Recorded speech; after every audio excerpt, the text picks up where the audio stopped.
এটা আসলে পুরা বাংলাদেশকে লুট করার একটা প্ল্যান ছিল।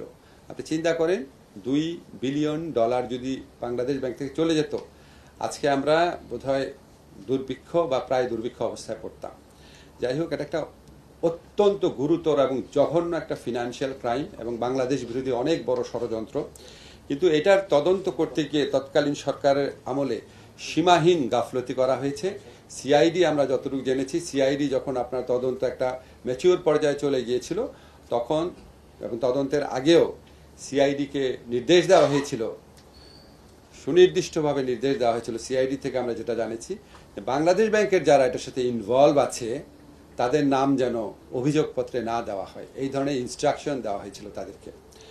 এবং আমরা এই বিষয়টা অবহিত হয়েছি, আজকে ওদের কাছ থেকে বক্তব্যটা শুনেছি। তারপরে আমরা ফরাসুদ্দিন সাহেবের যে একটা রিপোর্ট ছিল, একটা ভালো রিপোর্ট ছিল, সেই রিপোর্টের পর্যালোচনাটা শুনেছি এবং আমাদের কিছু কিছু সিদ্ধান্ত নিয়েছি। প্রক্রিয়াটা বলছি না, আপনাদের শুধু সিদ্ধান্তগুলো বলি। একটা আমরা সিদ্ধান্ত নিয়েছি যে বাকি টাকা উদ্ধারের জন্য আমাদের যে স্টেপগুলো নেওয়া হচ্ছে সেখানে গতিশীলতা আনার জন্য আমরা কাজ করব। আর হচ্ছে এই জিনিসটা যে বাংলাদেশ এন্ড থেকে যারা এই অপরাধের সাথে যাই ছিল তাদেরকে বিচারের সম্মুখীন করার জন্য সিআইডির যে তদন্ত হয়েছে সেই তদন্তটা বিষয়ে পরবর্তী করণীয় আমরা ঠিক করব। এটা আমি এখন আপনাদের ডিসক্লোজ করছি না।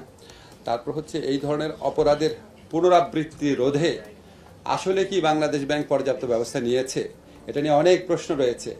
আমরা বাংলাদেশ ব্যাংকের কাছে জানতে চেয়েছি যে এটা পর্যাপ্ত ব্যবস্থা নিয়েছে নাকি।